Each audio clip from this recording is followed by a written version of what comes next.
नमस्कार दोस्तों, कैसे हैं आप सब। कहानी के वृत्तांत में मैं अनु सिंह आप सबका स्वागत करती हूँ। आज की कहानी लेके आई दूसरी कहानी है बैताल पचीसी की पति कौन।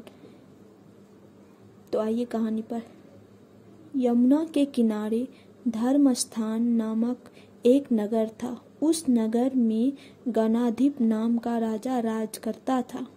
उसी में केशव नाम का एक ब्राह्मण भी रहता था। ब्राह्मण यमुना के तट पर जप तप किया करता था। उसकी एक पुत्री थी जिसका नाम मालती था। वह बड़ी रूपवती थी। जब वह विवाह के योग्य हुई तो उसके माता पिता और भाई को चिंता हुई। संयोग से एक दिन जब ब्राह्मण अपने किसी यजमान की बारात में गया था और भाई पढ़ने गया था, तभी उसके घर में एक ब्राह्मण लड़का आया। लड़की की माँ ने उसके रूप और गुणों को देखकर उससे कहा कि मैं तुमसे अपनी लड़की का विवाह करूंगी। होनहार की बात कि उधर ब्राह्मण पिता को भी एक दूसरा लड़का मिल गया और उसने उस लड़के को भी यही वचन दे दिया।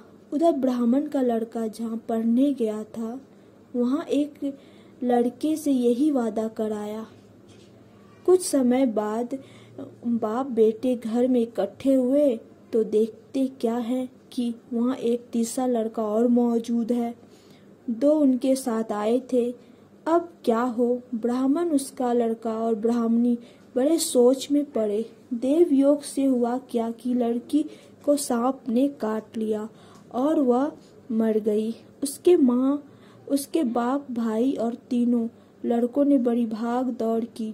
जहर झाड़ने वालों को बुलाया पर कोई नतीजा न निकला। सब अपनी अपनी करके चले गए। दुखी होकर वे उस लड़की को शमशान में ले गए और क्रियाक्रम कराए। तीनों लड़कों में से एक ने तो उसकी हड्डियां चुन ली और फकीर बनकर जंगल में चला गया। दूसरे ने राख की गठरी बांधी और वहीं झोपड़ी डालकर रहने लगा। तीसरा योगी होकर देश देश घूमने लगा। एक दिन की बात है, वह तीसरा लड़का घूमते घामते किसी नगर में पहुंचा और एक ब्राह्मणी के घर भोजन करने बैठा।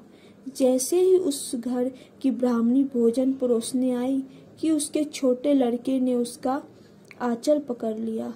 ब्राह्मणी से अपना आंचल छूटता नहीं था। ब्राह्मणी को बड़ा गुस्सा आया। उसने अपने लड़के को झटका मारा पीटा, फिर भी वह न माना तो ब्राह्मणी ने उसे उठाकर जलते चूल्हे में पटक दिया। लड़का जलकर राख हो गया। ब्राह्मण बिना भोजन किए ही उठ खड़ा हुआ। घर वालों ने बहुत तेरा कहा पर वह भोजन करने के लिए राजी न हुआ। उसने कहा, जिस घर में ऐसी राक्षसी हो उसमें मैं भोजन नहीं कर सकता। इतना सुनकर वह आदमी भीतर गया और संजीवनी विद्या की पोथी लाकर एक मंत्र पढ़ा। जलकर राख हो चुका लड़का फिर से जीवित हो गया। यह देखकर ब्राह्मण सोचने लगा कि अगर यह पोथी मेरे हाथ पड़ जाए तो मैं भी उस लड़की को फिर से जिला सकता हूँ। इसके बाद उसने भोजन किया और वहीं ठहर गया। जब रात को सब खा पीकर सो गए तो वह ब्राह्मण चुपचाप वह पोथी लेकर चल दिया।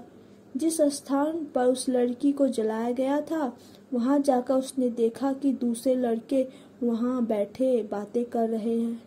इस ब्राह्मण के यह कहने पर कि उसे संजीवनी विद्या की पोथी मिल गई है और वह मंत्र पढ़कर लड़की को जिला सकता है, उन दोनों ने हड्डियां और राख निकाली। ब्राह्मण ने जैसे ही मंत्र पढ़ा वह लड़की जी उठी। अब तीनों उसके पीछे आपस में झगड़ने लगे। इतना कहकर बैताल बोला, राजा बताओ कि वह लड़की किसकी स्त्री होनी चाहिए। राजा ने जवाब दिया, जो वहां कुटिया बनाकर रहा उसकी। बैताल ने पूछा, क्यों। राजा बोला, जिसने हड्डियां रखी वह तो उसके बेटे के बराबर हुआ। जिसने विधा सीखकर जीवन दान दिया वह बाप के बराबर हुआ। जो राख लेकर रमा रहा वही उसका हकदार है। राजा का यह जवाब सुनकर बैताल फिर पेड़ पर जा लटका। राजा को फिर लौटना पड़ा और जब वह उसे लेकर चला तो बैताल ने तीसरी कहानी सुनाई।